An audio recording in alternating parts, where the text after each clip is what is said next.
Serena Calloway sent me a message asking me to come to her office at 5. I had already driven my son to school in a car that needed new brakes, spilled coffee on my sleeve before I even hit the highway, and argued with my building's parking app for 11 minutes because it kept telling me my license plate didn't exist.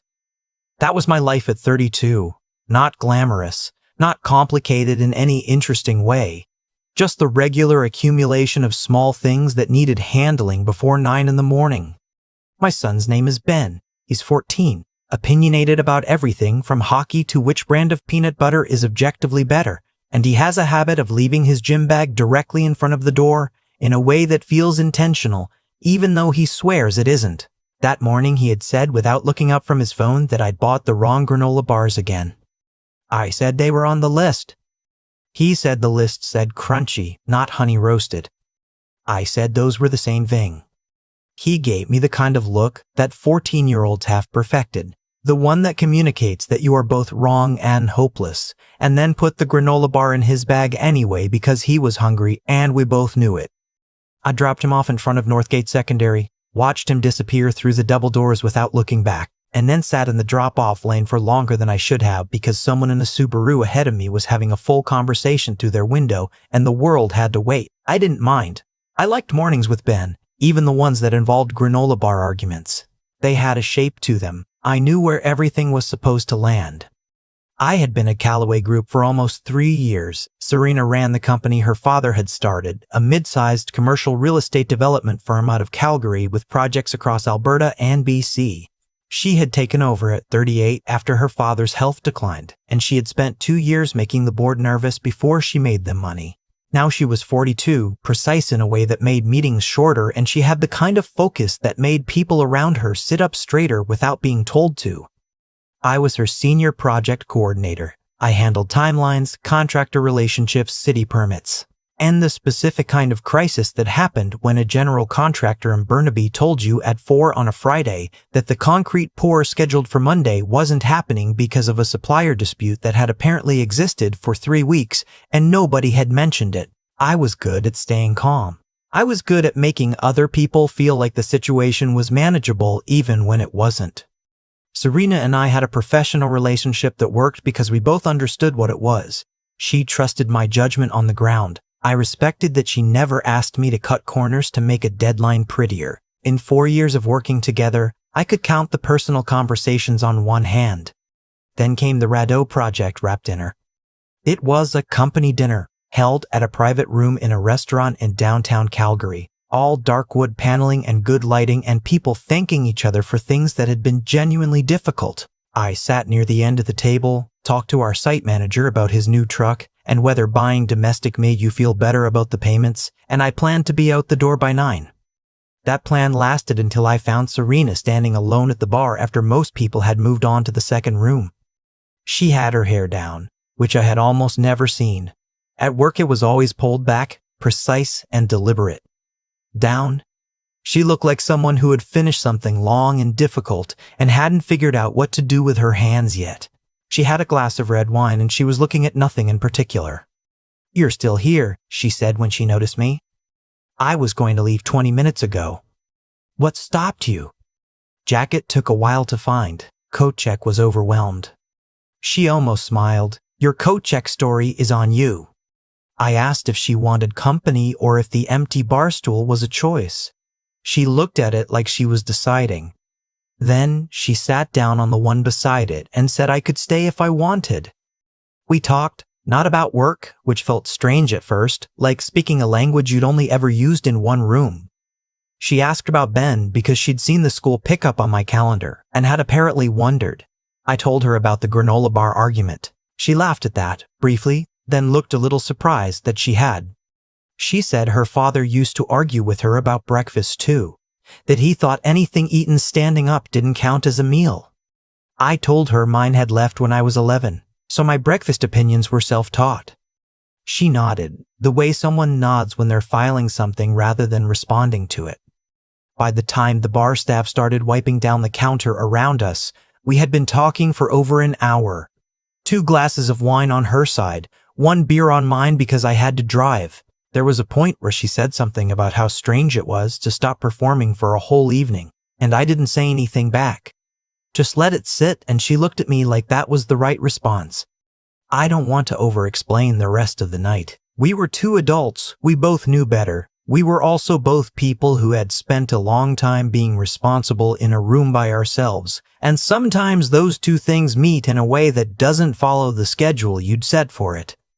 By morning, we were standing on opposite sides of a hotel room being careful with each other.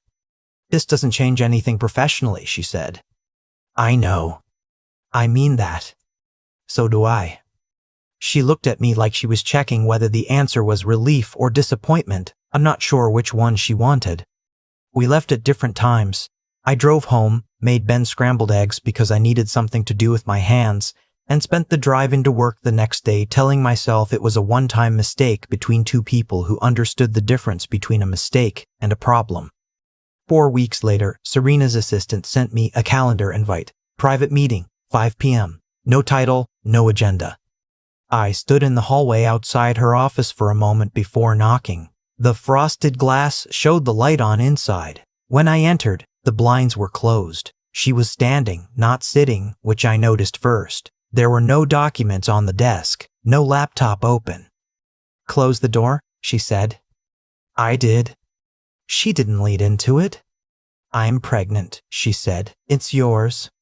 The words arrived in the correct order, and I still could not arrange them into something my brain would process. I looked at her face, then the window, then back at her. "You're certain?" "Yes." "About the father?" She gave me a look that had no patience in it, but also no cruelty. "Yes, Nate." I sat down without being asked. She stayed standing. "I've made my decision," she said. "I'm keeping the baby. I'm not asking you to do anything right now. I just needed you to know." The word baby changed the temperature in the room. Not situation, not complication. Baby. I put both hands on my knees and looked at the floor and tried to find the correct next sentence. There were 100 wrong ones. Questions about timing, about work, about her board, about Ben, about what this meant for my job and her company and the people who would eventually ask questions.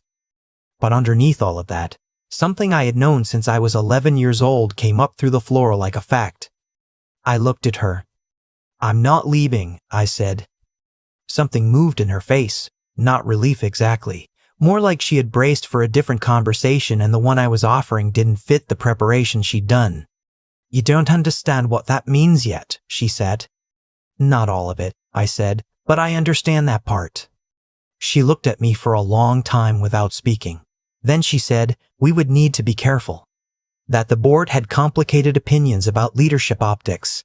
That her father's former partners still had board seats and still believed certain things about what professional conduct looked like. That a pregnancy involving her operations team would generate questions about judgment and governance and whether the company was steady. I said I understood all of that. She said she wasn't asking me to hide. I told her I wasn't planning to. She looked away then, toward the window. "People say that," she said. "I mean it." "I know," she said. And she said it like that was the part that made things harder, not easier. When I left, the hallway looked exactly the same.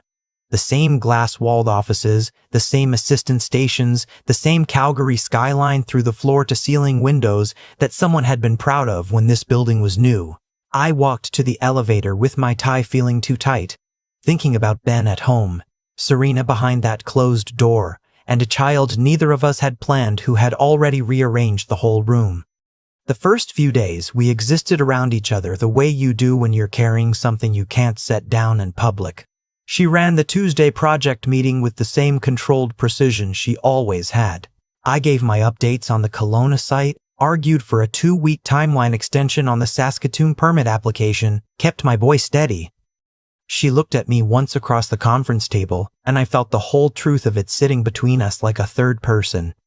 2 nights later, she texted, "Could I meet before work somewhere not near the office?" She named a coffee place in the Beltline, the kind that had local art on the walls and baristas who remembered your order and took that responsibility seriously. Ben was on the couch eating cereal out of a bowl the size of a soup pot and pretending to do homework when my phone buzzed. "Who is it?" he asked without looking up. "Work." You made a face. I have a lot of faces. That one is bad news you're trying to figure out before you explain it. I looked at him. When did you get so observant? I've always been observant. You just thought I was busy with my phone. I put the phone down. He wasn't wrong. The next morning, I met Serena at the Beltline Cafe 20 minutes before she was due. She arrived on time, which meant she was also early, in a gray wool coat with no visible logo, and her hair pinned back in a way that looked deliberately inconspicuous. She had already chosen a table near the back. 2 coffees on order. You got here first, she said. I'm usually early. I know. That landed in a way I didn't expect, you know? I pay attention to people who work for me. Reassuring. It's meant to be. We sat with the coffees between us, both barely touched. The cafe was filling up around us, morning regulars in parkas and work bags, a couple of students arguing quietly about a group project. The normal world. Going about its morning, completely unaware. She said she had a medical appointment the following Thursday. I asked if she wanted me there. She looked at her cup. I don't know yet. That's allowed. She looked at me like I had said something in the wrong language, but with correct pronunciation. I'm used to knowing what I want before I say it, she said. I'm used to figuring out what I want on the way. That sounds exhausting. It's how parenting works, mostly. That got the corner of her mouth. Not quite a smile, but close. That became the pattern. Not smooth, but workable. Coffee before work twice a week. 1 lunch at a quiet Thai place on 17th that neither of us had been to before and which had terrible service and excellent food, which meant nobody we knew from the office would ever be caught there. Practical conversations at first, how long she could keep the pregnancy private, what the board would need to know and when, what my role could look like without putting us both under a spotlight before we had figured out what we were doing. But other things came in. She asked about Ben.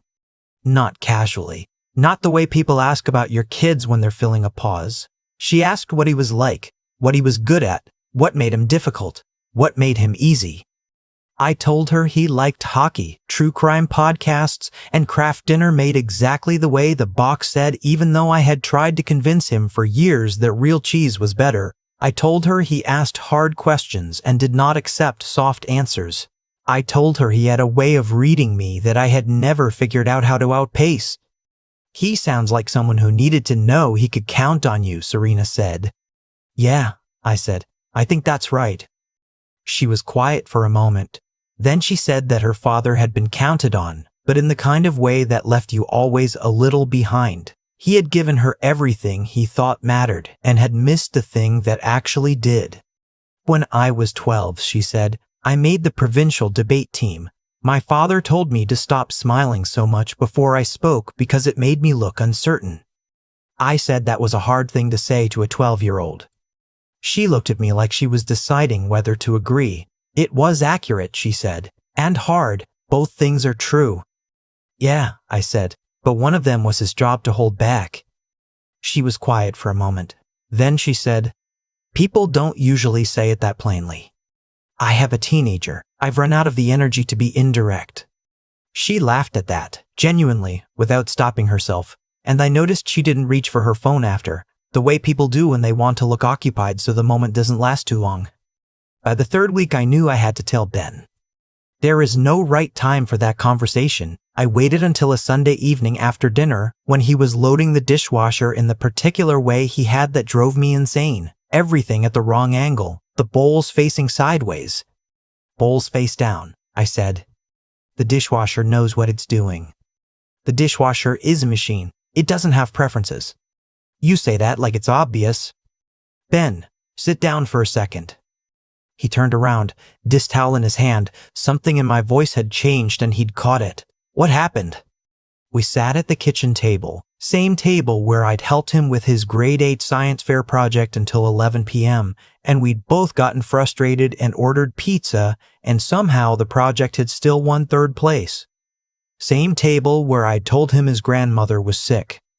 I need to tell you something that's going to be strange, I said, and I need you to know that nothing about you and me changes in the way that matters. He waited. He was good at that when it counted. Serena Calloway is pregnant. He stared at me. My boss, Serena Calloway? Yes. His expression didn't move for a few seconds. Then, why are you saying it like it's about us? Because the baby is mine. The dish towel dropped onto the table. He looked at it. Then he looked at me. Are you serious? Yes. Since when? Since about a month ago. Were you going to tell me before it was, like, in the news? I'm telling you now. That's not what I meant, and you know it. I know. You're right. I should have told you sooner. He stood up, went to the fridge, opened it, closed it, came back and stood with his arms crossed in the way he had when he was trying to look older than he was. So what? We're a second family now. That one landed where he meant it to. No, I said, I'm having another child. That means things change. It doesn't mean I leave. You say that like it's easy. It's not. She's your boss. I know. That's actually insane, Dad. I know that too. He exhaled through his nose. Does she even want you around, like actually? She's keeping the baby. She told the board herself. She made it clear that I'm involved. That's not what I asked. I looked at him. He had always been better at the actual question than I was. I think so, I said. I think she's scared of it, but yeah, I think she actually wants this. He sat back down, wrapped his arms around himself in the way he did when he was younger and processing something hard. And where am I in all of it? Right here, I said, with me. Nothing about your place changes. You'll say that now. I'll say it then too. He looked toward the kitchen window for a while. The neighbor's yard light was on, casting a yellow square through the glass. I don't want to be a jerk about it, he said. You're allowed to be upset. That's not the same thing. No, I said. It isn't. You're not being a jerk. He didn't say anything else that night. He went upstairs. No door slam, which I had learned to read as the more complicated emotion. I sat at the table for a long time, looking at the dish towel he'd left behind. The next morning at work, the atmosphere on the floor had shifted in the way that things shift when information is moving, but nobody has confirmed it yet. Serena had canceled 2 external appearances. Legal had started a file that 3 different assistants had been careful not to name in the hallway. A senior project manager named Douglas, who had been at Calloway Group since before Serena took over, stopped by my office before lunch, closed the door, and said carefully that there were conversations happening upstairs that I should be aware of. I asked what kind of conversations. He said the kind that started with board members calling each other before the official agenda was set. He left without saying more. He didn't need to. That afternoon, Serena texted. She needed me on the 32nd floor at 6, not her office. The private boardroom. I wrote back that I'd be there. She replied, my father's former partner will be there. His name is Warren Aldridge. He's been on the board since before I took over. Prepare accordingly. Warren Aldridge was the kind of man whose name you learned before you ever met him. He had co-founded the company with Serena's father in the early 90s, had stepped back when Serena took the CEO role, and had retained enough board influence that people still measured their words around him. He was in his late 60s, silver-haired, with the unhurried confidence of someone who had never needed to rush because the room always waited. When I arrived at the private boardroom on 32, Warren was already seated at the far end of the table. Serena stood by the window. She looked composed in the way that people look composed when composure is the main thing they're working on. Warren said, Mr. Hale, thank you for making time. Not Nate, Mr. Hale. I took the chair across from him. I won't take long, he said. I have a practical concern, and I prefer to address practical concerns directly. He opened a slim leather portfolio. Inside were 2 sheets of paper. He didn't push them toward me. I want to be transparent, he said. This is a framework, a severance and transition arrangement. Generous in the current market. Your professional references would be protected. Your next position could be arranged through networks that have real reach in this industry. He paused. Your son's respite could be contributed to directly, and no one would need to frame that as anything other than professional consideration. There it was. Serena did not move from the window. I looked at the folder. I looked at Warren. And Serena's child, I said, would be provided for entirely. That wasn't my question. He leaned back slightly. There are many forms of responsible fatherhood. Not to me. Something in his expression shifted. The polite version of disappointment that powerful men produce when a simpler person chooses the complicated answer. Mr. Hale, you understand what's at stake here.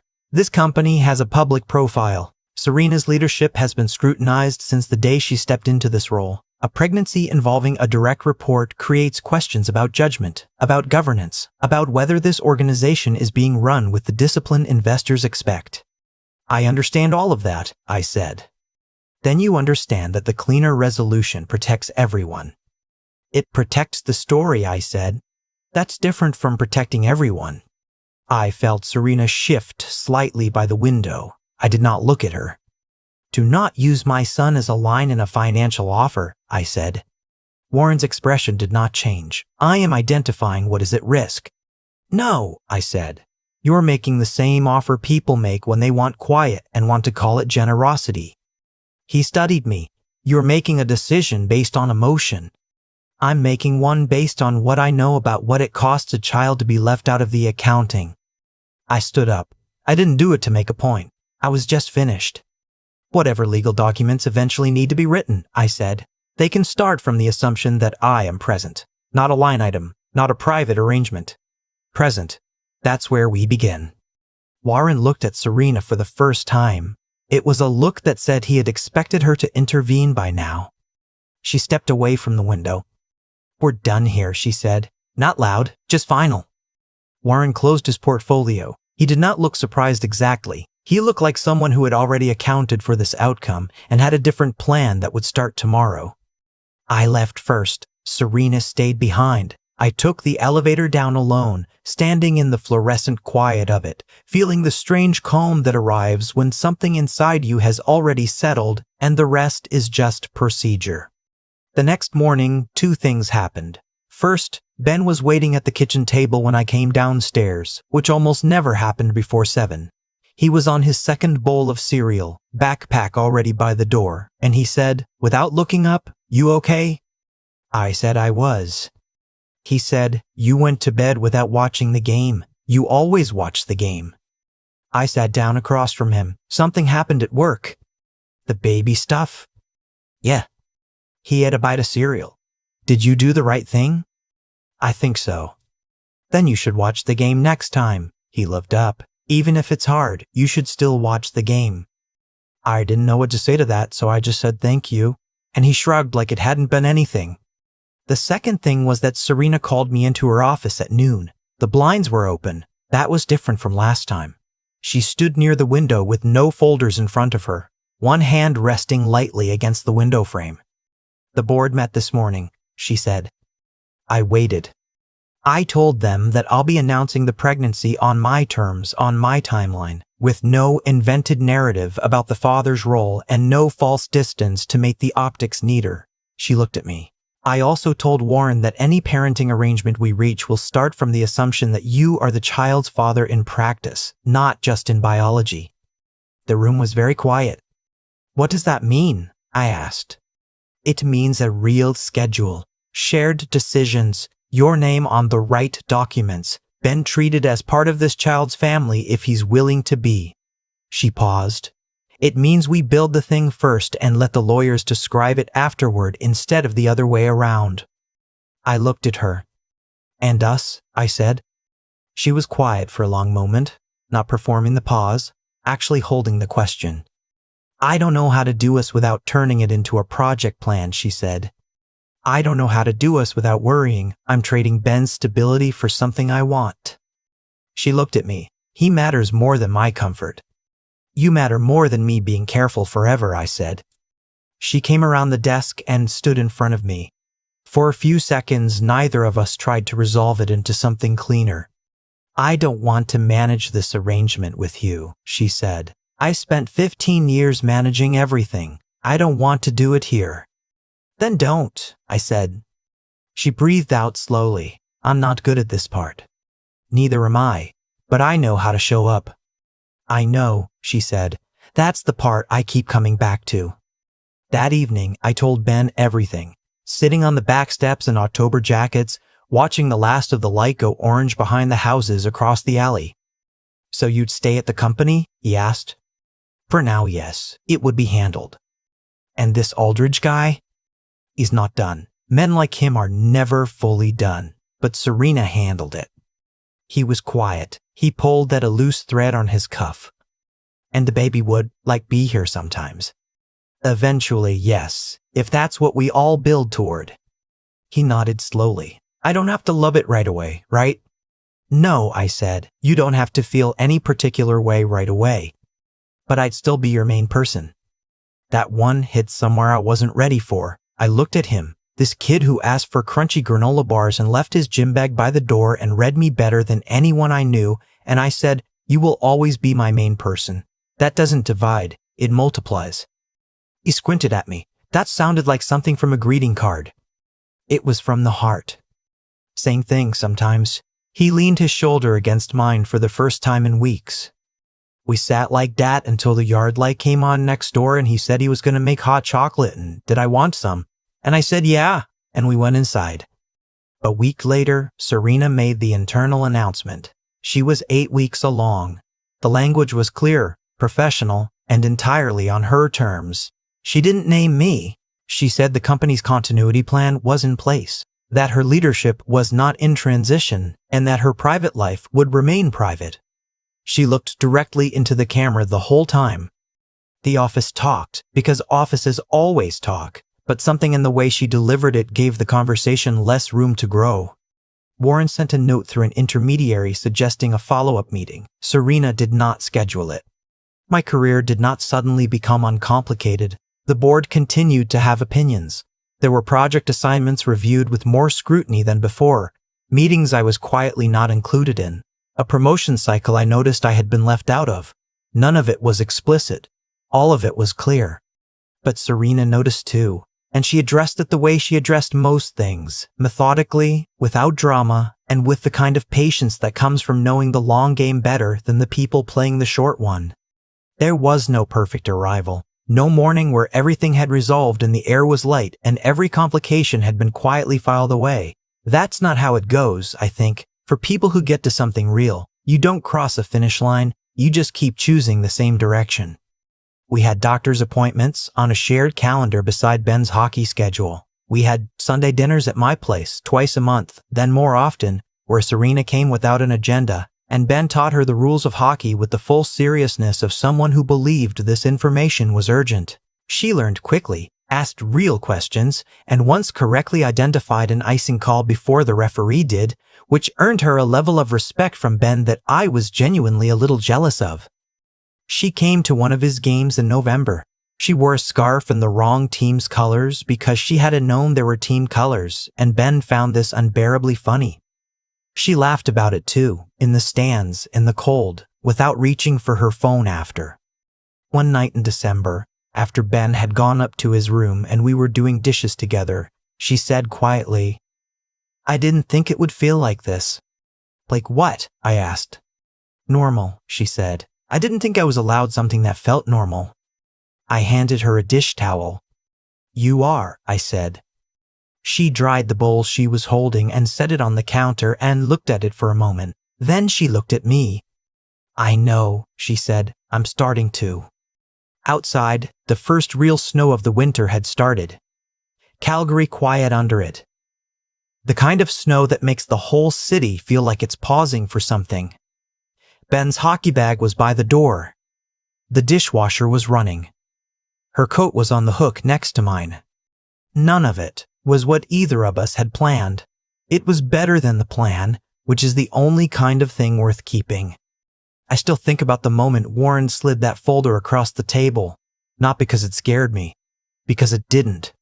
That surprised me more than anything else that happened in that boardroom. I had expected to feel the pull of it, the money, the clean exit, Ben's education secured, my references protected, everything wrapped up neatly so that nobody had to have a hard conversation ever again. I had expected some part of me to at least consider it. Instead, I just felt clear. The kind of clear that only comes when you've already made the decision somewhere deeper than thought. I think that clarity came from knowing exactly what the alternative looked like. My father left when I was 11. He didn't leave dramatically. He just slowly became someone we talked about carefully. Someone who existed at a distance and sent cards at Christmas and told himself that providing for us from far away was the same thing as being present. I watched my mother handle everything alone. I watched what absence does to a kid who's trying to figure out who he is by watching the people around him. I promised myself a long time ago that I would not be that. Not because I was noble, because I had seen the cost and I was not willing to pass it on. When Ben asked me that morning if I'd done the right thing, he wasn't asking for reassurance. He was asking whether I'd been honest, whether I'd looked at the hard thing clearly and made a call based on what I actually believed, not what was convenient. That's what he's always asked of me, even when he didn't have the words for it yet. Kids have a way of knowing when you're being real with them. They always know. What I've come to understand, sitting with all of it now, is that the choices that cost you something are the ones that actually build anything. Warren's offer would have protected my finances and ended my integrity at the same time. Those two things cannot both survive the same decision. I chose the one that I could still look Ben in the eye about. That's not heroism. That's just knowing which thing you can live without. Serena had her own version of that reckoning. She had spent years building competence as a shield, and she was good at it. But competence alone doesn't tell you what to do when someone offers you the easy story. It was her decision to refuse the easy story, to stand in front of her board and say that her life would not be managed by committee. That changed everything. Not because it was smart strategy, although it was.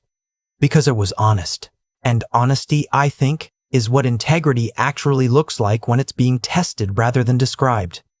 The thing about showing up, really showing up, not just being physically present but being willing to be known and to stay, is that it requires you to keep deciding. It's not a single moment. It's the granola bar argument and the dishwasher and the hockey game in the cold and the dishes after dinner. It's choosing the same direction on the ordinary days when nobody is watching and nothing dramatic is happening. Ben leaned his shoulder against mine on those back steps in October, and I thought, this is the whole thing. This is what I was protecting when I said no to Warren, not some abstract principle. This exact weight, this exact kid, this particular night. That's worth more than any number on a piece of paper in a leather portfolio. And it always will be.